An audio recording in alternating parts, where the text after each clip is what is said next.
হুজুর আমি মাদ্রাসায় পড়তে চাই, কিন্তু বাবা বলে নিজের টাকা দিয়ে পড়ো। তুমি ভর্তি হয়ে যাও না জামিয়া সালাফে। 29 তারিখ ভর্তির তারিখ, 29শে ডিসেম্বর। 1 ডিসেম্বর থেকে ফর্ম চলছে, 29শে ডিসেম্বর ভর্তির তারিখ। সাঘাটের একটা ছোট্ট ছেলে, কোচা শহরের একটা ছোট্ট ছেলে জামিয়া সালাফিয়া রূপগঞ্জ নারায়ণগঞ্জে পড়ে। মাঝে মাঝে দেখি আমার চোখের সামনে পড়ে, জিজ্ঞাসা করি তুমি কেমন আছো? তোমাদের ওই বাজারটার নাম কোচা শহর কেন?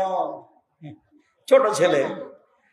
শায়েখ 1999 সালে বিবাহ করেছিলাম, 20,000 টাকা যৌতুক নিয়েছিলাম, এখন শোধ করতে চাই, করে দাও।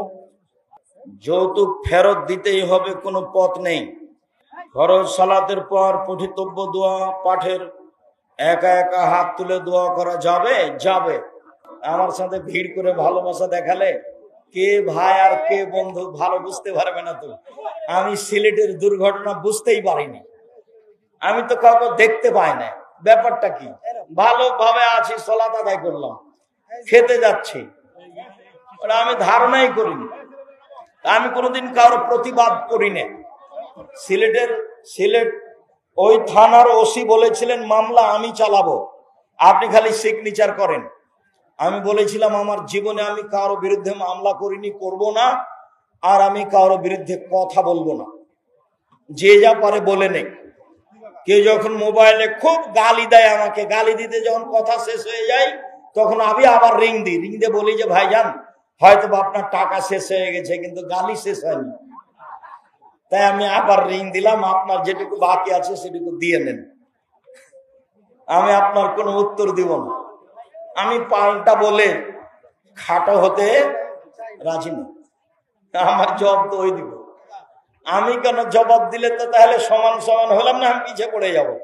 আর ও যদি দেয় সবসময় চাই, সবসময় আমি কয়টা দিব? আমি এই ভোগ আমি কাজ করতে রাজি না। ছেলে প্রবাসে থাকে, মেয়ে গ্রামে, অনলাইনে বিবাহ সম্পর্ক হয়েছে, ইসলাম এটাকে সমর্থন করে? জি করে। ওর কণ্ঠটা দুইজন সাক্ষী শুনবে, বোঝা যায়নি? বিবাহ জায়েজ। আমার দাদি তার সকল সম্পত্তি আমার 2 চাচাকে লিখে দিয়েছেন, আমার বাবা ও ফুফুকে দেননি। আমার দাদি মারা গেলে তার জানাজা আমি পড়াইনি, জামাতে পড়েছি, দাফন করেছি। আমি কি গুনাহগার? তুমি ঠিক করেছ। আগামীকাল সন্ধ্যা হতে হতে তোমার বাপ আর তোমার চাচা যেন তোমার ফুফুকে জমি ফেরত দেয়, আর তোমার বাপ চাচা আল্লাহর কাছে ক্ষমা চাই, আল্লাহ তুমি আমার বাপকে মাফ করো, আমার বাপের ভুল হয়ে গেছে, আমরা সংশোধন করলাম। আমার দাদা বলেছিল আমার বাপকে যে তুমি কি ভাগ্য নিয়ে এসেছো না আমার ভাগ্য ভাগ করে খাবা? ও ভাগ্য নিয়ে এসেছে। আমার বাপ আমাকে বলেছিল যে তুমি ভাগ্য নিয়ে এসেছো না আমার ভাগ্য নিয়ে খাবা? আমি ভাগ্য নিয়ে এসেছি। আমি আব্দুর রহিমকে বলেছি যে আমার ভাগ্য নিয়ে থাকতে হবে না, তোমাদের ভাগ্য আল্লাহ দিয়েছে, ওটা নিয়ে খাওয়া। আমাদের মাদ্রাসায় শিক্ষকেরা পুতুল তৈরি করতে বলে। এটা কথা না, তুমি ঠিক বলছো না। পুতুল তৈরি করা হারাম না? ঠিক আছে, আর শিক্ষকরা পুতুল তৈরি করতে বলে, এটাই তো জিজ্ঞাসা সবচেয়ে গুরুত্বপূর্ণ। শিক্ষক নয়, চাকরি করতে হবে না, এটা শিরক, একেবারেই হারাম, টোটালি হারাম। আসসালামু আলাইকুম প্রিয় শায়েখ, আমার নাম মোহাম্মদ নীরব সরকার। এক জনৈক ব্যক্তি আমাকে বলে নীরব নামটি রাখা যাবে না। ঠিকই বলেছে, নীরব নাম রাখা যাবে না। মোছে যে পানি লাগে তা খাওয়া হালাল না হারাম? হালাল। সে বললো হারাম। মোছের পানি হারাম, এটা আমরা শুনেছি, মিথ্যা কথা। নামাজের সময় অনেক মুসল্লি সালাতের সময় সালাম দেয়, আমরা নামাজের সময় কিভাবে উত্তর দিব? হাত বাঁধাই থাকবে। আমি কিস্তির ঋণের মধ্যে আছি, কিন্তু তা পরিশোধ করার অর্থ আমার কাছে এখন নেই। সুদ চিরদিনের জন্য হারাম আর খুব বড় পাপ, এর চেয়ে ঘৃণিত পাপ পাপের জগতে নেই। কমিয়ে দাও জিজ্ঞাসা। আজকের মতো জিজ্ঞাসা শেষ করছি।